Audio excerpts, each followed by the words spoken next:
Once again, this is Pikat from Iligan City. Thanks for tuning in. Today, we're gonna take a look at how to achieve real drums using EDRUMS. Today, we're gonna use an NUX DM2.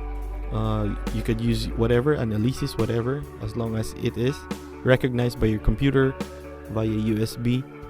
And using that to trigger via MIDI to trigger a plugin in your DAW, which is Jamsticks. It's the free version. I'm using the free version, and then we're gonna export that into 8 tracks and then use that within a mix, a song that I've just almost completed and recording currently. So we're gonna look at how it sounds like and how to pan, how to EQ it a little bit. Thanks for tuning in.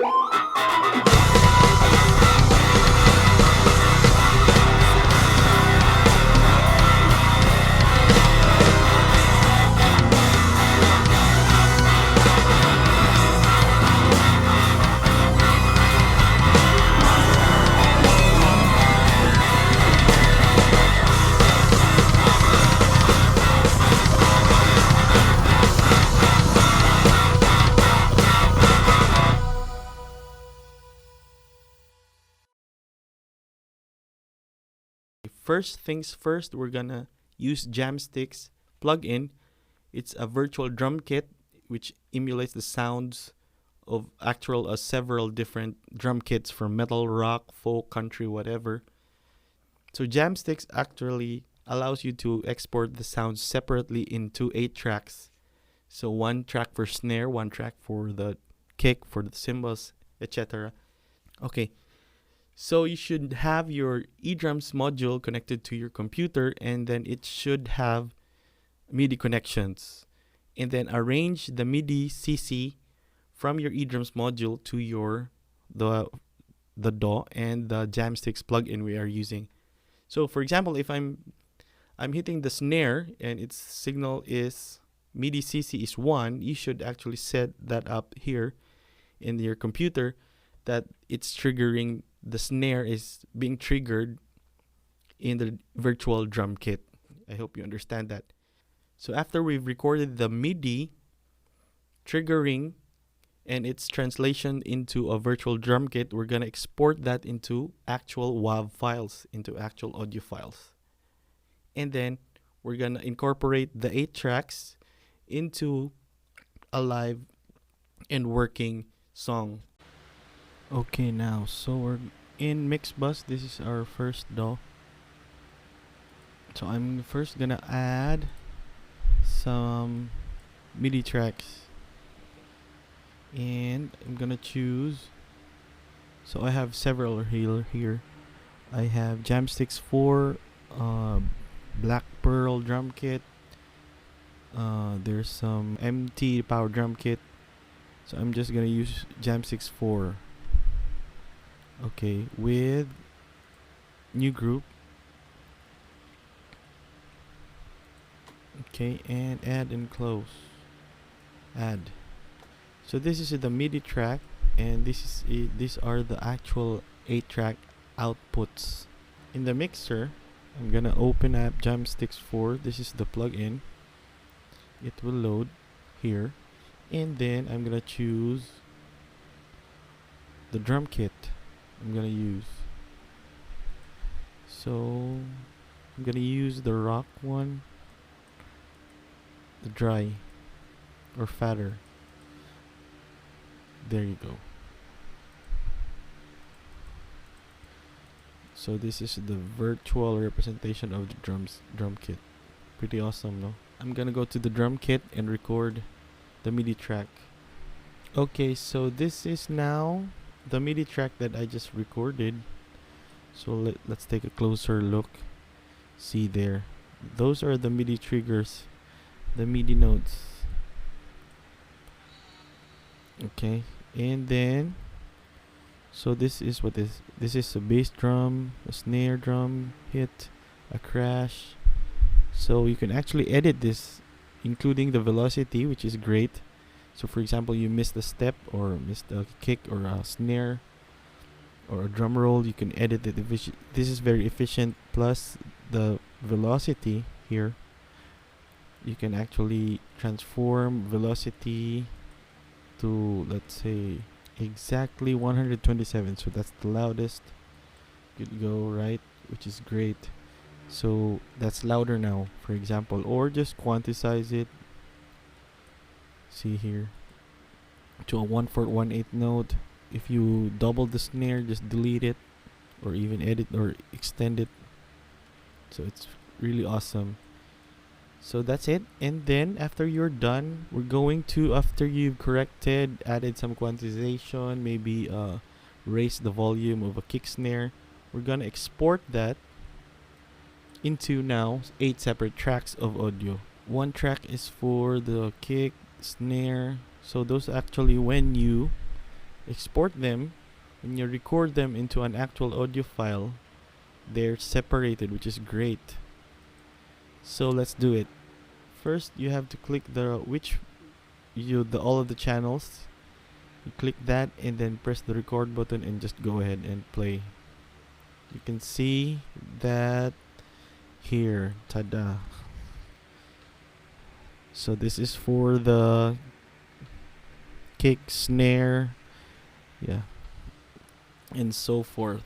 After you've played and recorded it into actual WAV files, you can then use that here if you're familiar with Mixbus DO, but actually I'm not, so I'm going transferring them to another DAW because it's much easier for me and I'm not really familiar with this Mixbus. Okay, we're back now, and I've already added the tracks here. Okay. So there's the kick, the snare, cymbals. Let's listen to the.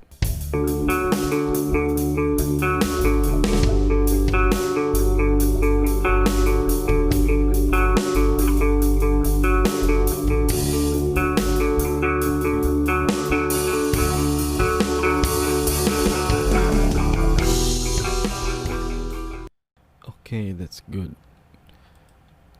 So now let's first take a look at cymbals. So I've put in a delay, studio reverb, and a stereo expander.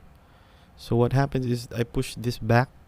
When you hear it, it's not too loud, it's just like an ambient sound. The ride is in mono and pan to the right, and has some delay and a stereo expander. The hats here are panned left, like when you're in a drum kit, it's in pan left, and mono, some delay and some reverb, and a stereo expander. The kick here, so I've put in an equalizer. You can look up any equalizer, there's a lot of them in the net, and just a simple stereo expander.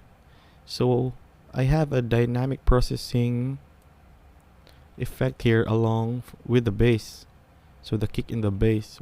So the both of them are side chained, so that when the kick hits, the bass does not interfere or muddy up the mix. What happens is it ducks when the kick and the bass come together in one point of the song, like boom boom and tuk, tuk, something like that. When they come together, there's an automatic effect that the bass goes down, quiets a little bit when they both clash in the mix, so they wouldn't muddy up the low end. That's very important that you learn ducking and side chaining. So the snare has a delay, another track, same thing, but another track and panned right, slightly right, and the other one is slightly panned left. Both of them are mono. However, the snare has a delay effect on it, so it's not really in sync with the original file. Let's listen to it. Let's see. 24 milliseconds. For the purpose of that is you pan right and pan left, so it blurs where the snare is actually in the soundstage. I did that so when you're listening to it on stereo, the snare is actually in the center, but you're not sure where it is in the mix because there's a delay on the right and it's actually on the left. So the apparent what you think is it's in the center of the mix. So that's another thing. I did that because this song is not quite, it's not a rock or metal song. It's not requiring so much of a hit and snare kick and snare combination. It's more of a, the snare would just dissolve with the song, right? Not so prominent. Okay, so I'll let you hear the song on how it sounds like together. So this mix is actually maybe 80% done. So I'm gonna put in some more.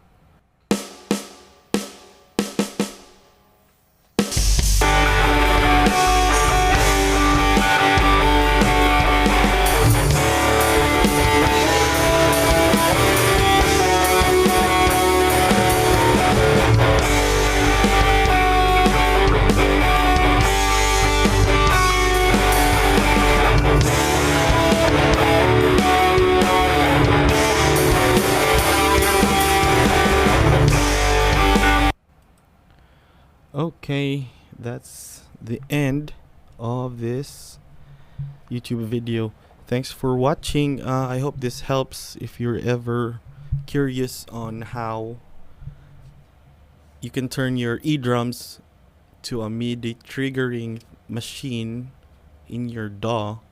Doing this is cheaper if you want to make a song compared to just having one track from your EDRUMS console, and you can edit, you can do anything. For example, the part when we did the MIDI recording, it's quite useful. If you miss a step or miss a snare or there's a delay in whatever, you can just edit that to move it forward, which is very useful.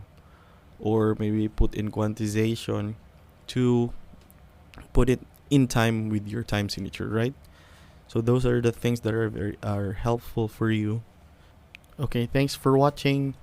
Maybe check out my songs in YouTube. It's in Spotify, my first album. And in this example, it's actually one of the songs I'm working on lately for my second album.